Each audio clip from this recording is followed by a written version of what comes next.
रही कई दिन से भूखा, कब बाढ़ कब सूखा, एक कोरोना तुझे महंगाई हो।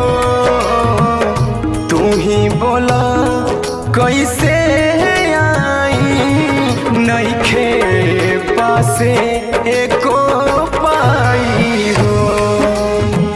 जानते बड़ा छुपल का बा कि तोहरा के हम बतलाई हो।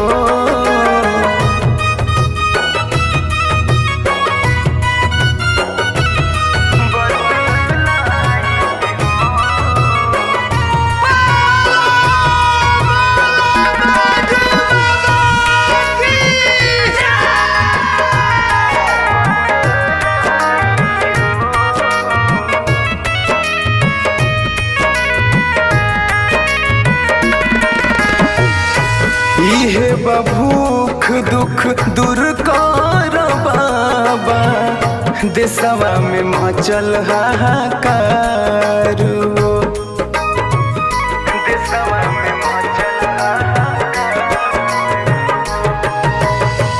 कर चमत्कार, खोलती सारा नया नवा, तोहरे से बाटे संसार हो।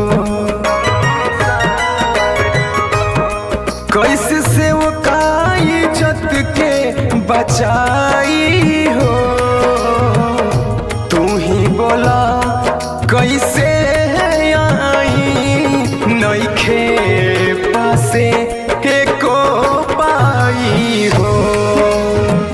जानते बड़ा छुपल का बा कि तोहरा के हम बतलाई हो।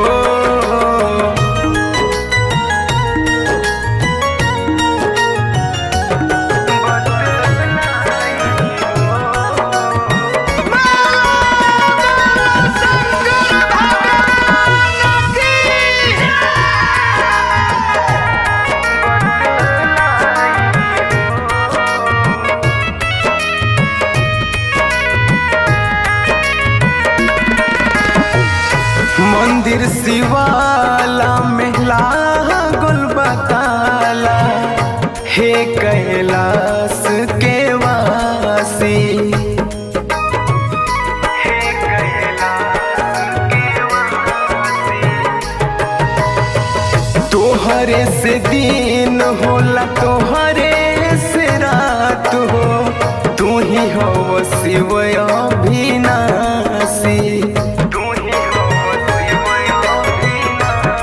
अमित यादित न सूझे उपाई हो। तू ही बोला कैसे आई, नइखे पासे एको पाई हो। जानते